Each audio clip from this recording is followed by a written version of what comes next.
കഞ്ഞിയും കപ്പയും യൂട്യൂബ് ചാനലിൻ്റെ മറ്റൊരു വീഡിയോയിലേക്ക് എല്ലാവർക്കും സ്വാഗതം. ഇന്ന് നമ്മൾ ഉണ്ടാക്കാൻ പോകുന്നത് കാട ഫ്രൈ ആണ്. ആദ്യമായിട്ട് നമുക്ക് ഇതിനായിട്ട് കാട എടുക്കാം. അതിലേക്ക് ആവശ്യത്തിന് ഉപ്പ് ചേർക്കാം.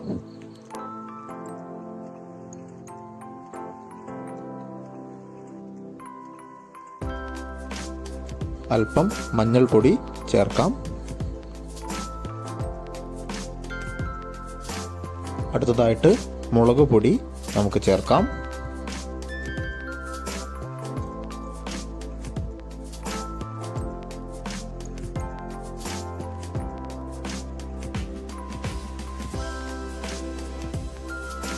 ഇനി ആവശ്യത്തിന് മല്ലിപ്പൊടി ചേർക്കാം.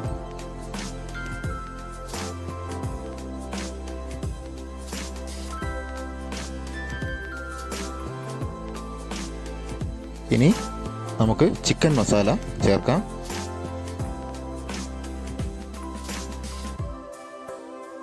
ഇനി കുരുമുളക് പൊടി ചേർക്കാം.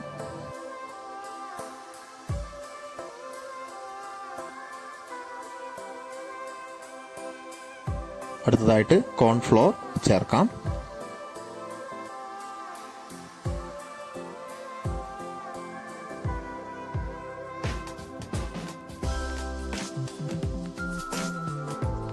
മൂന്ന് മുട്ട, കോഴിമുട്ടയാണ് എടുത്തിരിക്കുന്നത്. 3 കോഴിമുട്ട. ഇത്രയും ഇൻഗ്രീഡിയൻസ് ആണ് നമ്മൾ കാട ഫ്രൈക്ക് വേണ്ടി എടുക്കുന്നത്. ഇനി നന്നായിട്ട് ഇത് പുരട്ടാം. മസാല എല്ലായിടത്തും പിടിക്കുന്ന, എല്ലാ ഭാഗങ്ങളിലും പിടിക്കുന്ന അത്രയും നേരം ഇളക്കുക.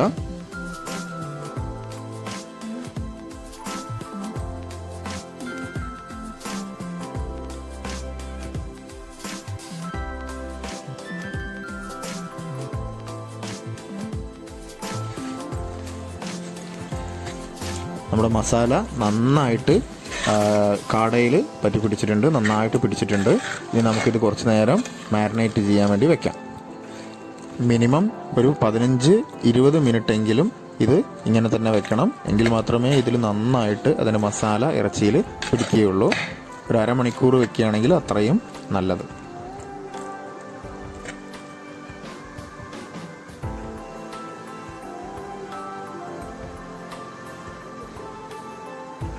നമ്മൾ അടുപ്പിലാണ് കാട ഫ്രൈ ചെയ്യാൻ പോകുന്നത്. ഇതിനായിട്ട് ഉരുളി ചൂടാക്കാൻ വേണ്ടി നമുക്ക് വയ്ക്കാം.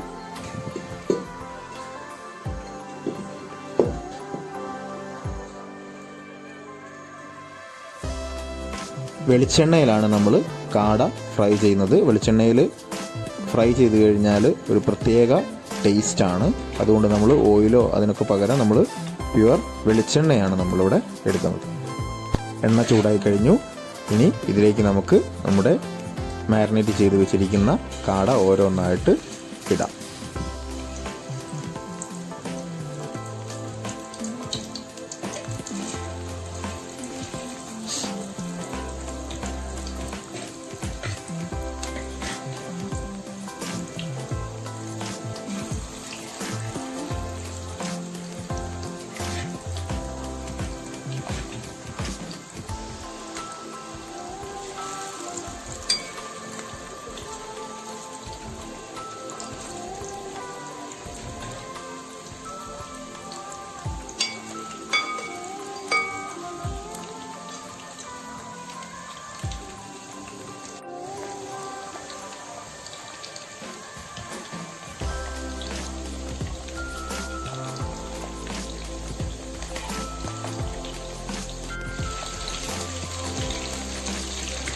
കടയുടെ ഒരു സൈഡ് ഏകദേശം ആയിട്ടുണ്ട്.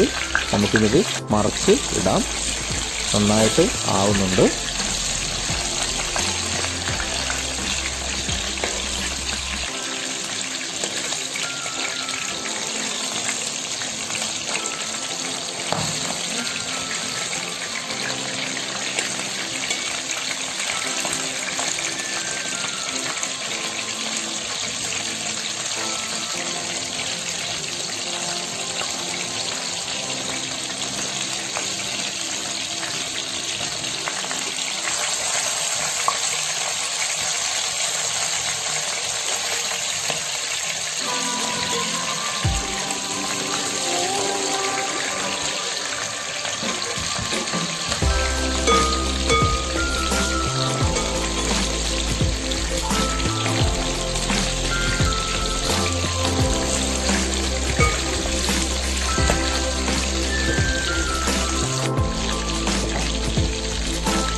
കാട ഫ്രൈ തയ്യാറായി കഴിഞ്ഞു. വളരെ പെട്ടെന്ന് തന്നെ ഉണ്ടാക്കാവുന്ന ഒരു വിഭവമാണ്. കുട്ടികൾക്കൊക്കെ വളരെ ഇഷ്ടമുള്ള ഒരു വിഭവമാണ്. അപ്പോൾ എല്ലാവരും ഇത് വീട്ടിൽ ട്രൈ ചെയ്യുക. ഈ വീഡിയോ ഇഷ്ടമായെങ്കിൽ ലൈക്ക് ചെയ്യുക, ഷെയർ ചെയ്യുക, സബ്സ്ക്രൈബ് ചെയ്യുക. നിങ്ങളുടെ വിലയേറിയ അഭിപ്രായങ്ങൾ കമൻ്റായി പോസ്റ്റ് ചെയ്യുക.